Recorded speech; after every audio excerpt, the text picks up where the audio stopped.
নমস্কার বন্ধুরা, কেমন আছো তোমরা সবাই? আশা করি সবাই ভালো আছো আর আমিও ভালো আছি। আজকে নতুন একটা রেসিপি বানাচ্ছি। এখানে নিয়েছি আমি, এটা হচ্ছে ছোট আমেরিকান রুই, আর এটা এমনি রুই পোনা মাছ, আর এটা ছোট আমেরিকান রুই আছে দুটো মাছ। আমি এই মাছটা দিয়ে ঝিঙ্গা দিয়ে একটা রেসিপি করব। চলো পুরো ভিডিওটা তোমরা দেখতে থাকো, আশা করি ভালো লাগবে। বন্ধুরা, এখানে আমি নিয়ে নিয়েছি ঝিঙ্গা আর আলু নিয়ে নিয়েছি। এই ঝিঙে আলু দিয়ে আজকে ওই মাছটা দিয়ে আমি তরকারি করব। আর সিম্পল মশলা, একবারে মশলা ছাড়া একটা তরকারি হবে, কিন্তু খেতে খুব ভালো হবে। এই গরমে মশলার তরকারিতে অনেক লোকসান করে। আমি চাই বিনা মশলায় কোনো তরকারি খাওয়া যাক এই গরমে। বিনা মশলার যে সবজিটা হয় সেটা খুবই উপকারী হয়, আর সেটাই আমি আজকে করব, কম মশলা দিয়ে সবজি।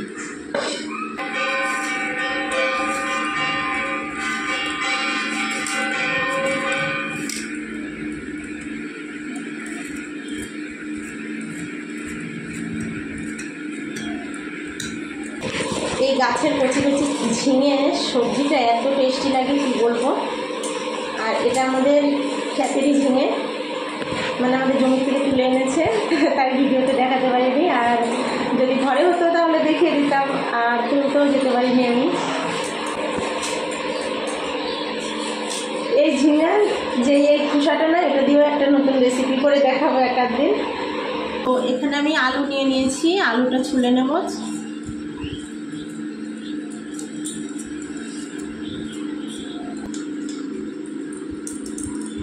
আগে ধুয়ে নিয়ে কাটলে তাহলে আর ভিতরে জল ঢুকতে পারবে না।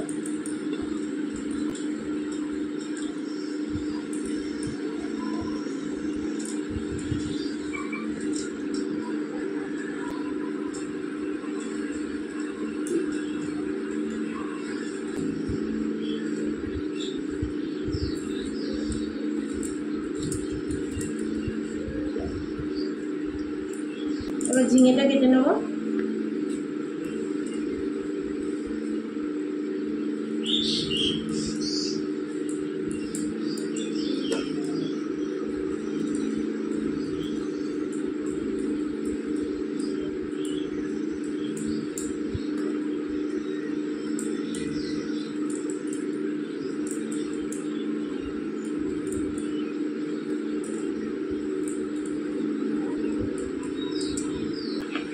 তো বন্ধুরা দেখো, কাটা হয়ে গেছে। আমি ঝিঙেগুলো এইভাবে কেটে নিয়েছি, আর আলুগুলো এইভাবে লম্বা করে কেটে নিয়েছি, ঝিঙেগুলো লম্বা লম্বাভাবে কেটে নিয়েছি। এবার চলো রান্নাঘরে যাওয়া যায়। তো বন্ধুরা, আমি গ্যাসটা জ্বালিয়ে দিচ্ছি, রান্নাঘরে চলে এসেছি। গ্যাসটা জ্বালিয়ে দিয়ে কড়াটা বসিয়ে দিলাম গ্যাসের উপরে।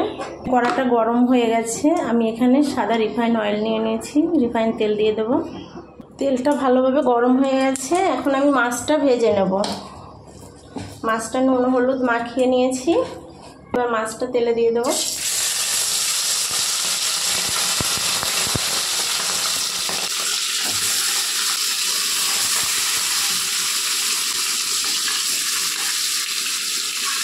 হয়ে যাচ্ছে।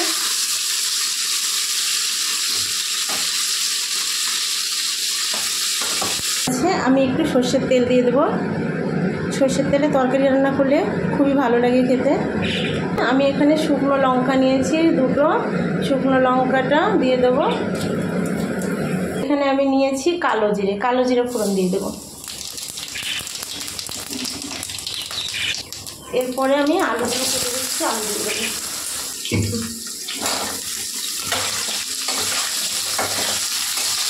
শুকনো লঙ্কা আর কালো জিরে ফোড়ন গেল তরকারিতে। আলুগুলো এবার লাল লাল করে ভেজে নেব। এবার আমি এখানে আদা গ্রেট করে রেখেছি, আদাটা দিয়ে দেবো। কাঁচা লঙ্কা ফেলে রেখেছি, কাঁচা লঙ্কাটা দিয়ে দেবো।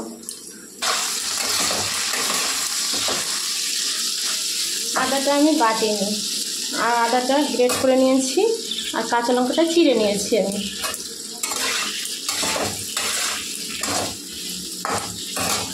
তো এখানে যে ঝিঙেটা কেটে রেখেছিলাম, এবার আমি ঝিঙেটা দিয়ে দেবো।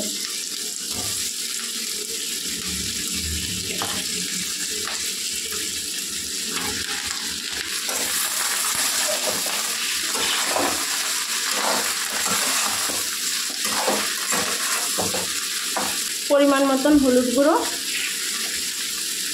পরিমাণ মতন নুন দিয়ে দেবো।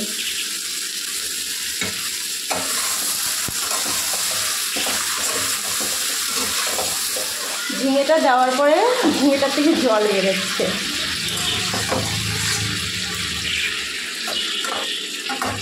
অনেকক্ষণ কষালাম, আমি প্রায় 10-15 মিনিট তরকারিটা কষে নিলাম।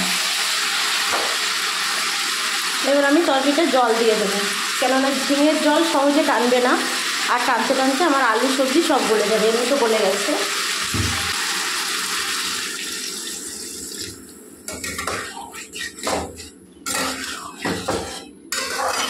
এখানে আমি বেশি জল দেবো না, কেননা ঝিঙে আলু আমার অনেকটা সিদ্ধ হয়ে গেছে, ভাজাতেই আমার সিদ্ধ হয়ে গেছে।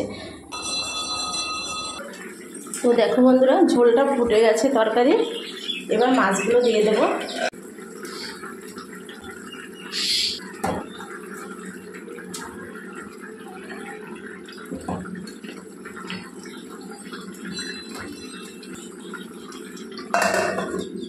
তো তরকারি ঢাকনাটা খুলে দেবো।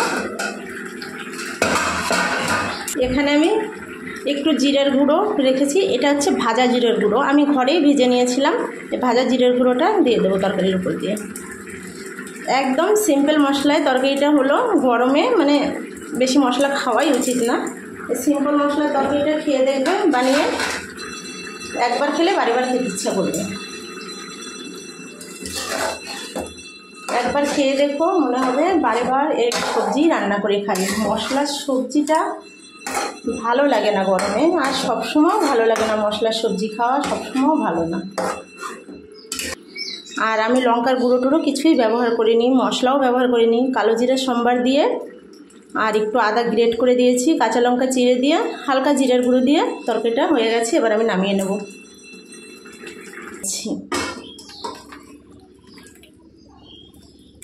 কমপ্লিট।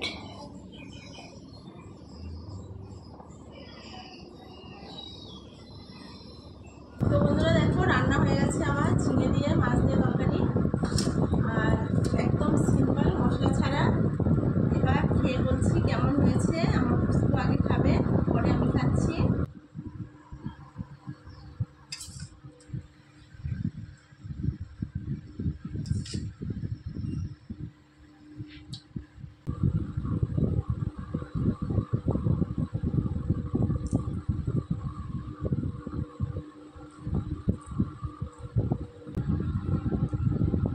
দারুণ হয়েছে।